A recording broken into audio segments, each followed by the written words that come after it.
Hello everybody, Burko here with this week's pontification. Today's subject is the economy, and two words about that, and one is growth and the other is efficiency. Now these two words we hear a lot about from economists who say we need to focus on these two words because they are the ones that actually give us an idea of how well we're doing.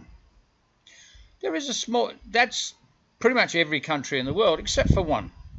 That country is Bhutan, which is a small state around the foothills of the Himalayas. And they measure the success of their economy, or their people, or their nation, by the happiness scale. How happy the people are.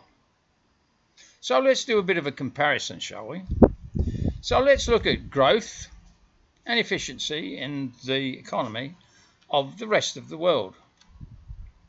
When it comes to growth, there are actually 5 different fields that you can use that word growth. One is economic. There's a 5th one, in pathology. Growth in pathology is cancer. Who knew that? I didn't. Then there's efficiency. Now let's look at efficiency and how that works too. Let's take a hypothetical production line. It's turning out widgets. It's turning out 100 widgets a week.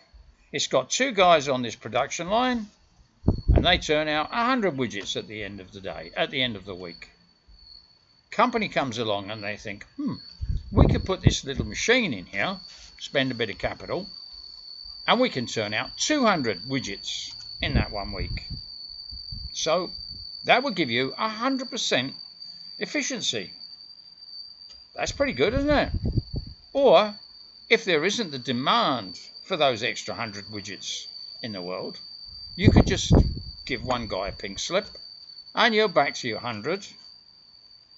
But the economy is more efficient because it's only taking one guy to turn out 100 widgets instead of 200 widgets, and that other person can go off and be productive someplace else, assuming the machines haven't already taken their job, which of course, you know, in the Western world, a lot of the jobs were shipped off to countries with cheaper workers. Anyway, let me think of another way where you can have growth in an economy. There's a few ways that are really, really effective. Wars is one. You get lots of things smashed. They have to be rebuilt. Growth in the economy. Dangerous storms, floods, fires, tornadoes, those sorts of things. And those will give you growth in the economy. And then there's crime. If you don't have much crime, you don't have the need for lawyers, policemen, prisons, judges, that sort of stuff. And then, what else is there? Ill health. If people are healthy, that's a dampener on growth in the economy as well. You don't need so many doctors, nurses, hospitals, medication, those sorts of things.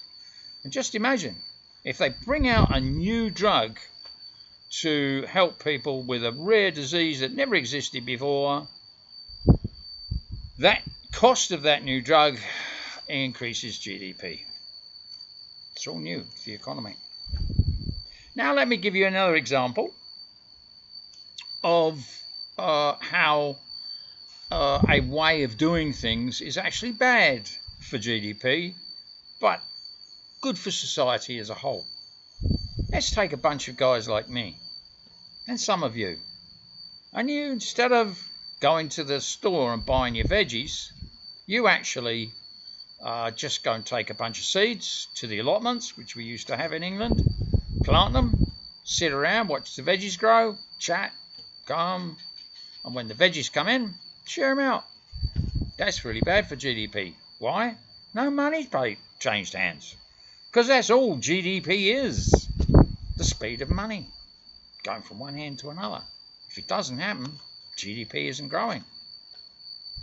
Now I'll go back to GDP and the UK, because in 2014 they were thinking we need to kind of get GDP moved up a little bit, and then one person came up with a bright idea that was going to give them 0.7% GDP increase, which in those days, this is 2014, which amounted to 10 billion pounds. And I thought, that's great. So why wasn't it in GDP before? Simple. It was illegal. What am I talking about? Well, prostitution and illegal drugs.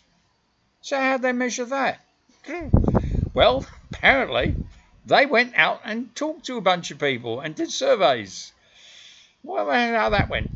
Hey, do you take drugs? If so, how much do you take and how much do you spend on drugs? Well, they did do the survey, and apparently the answer was 9.3% of the population.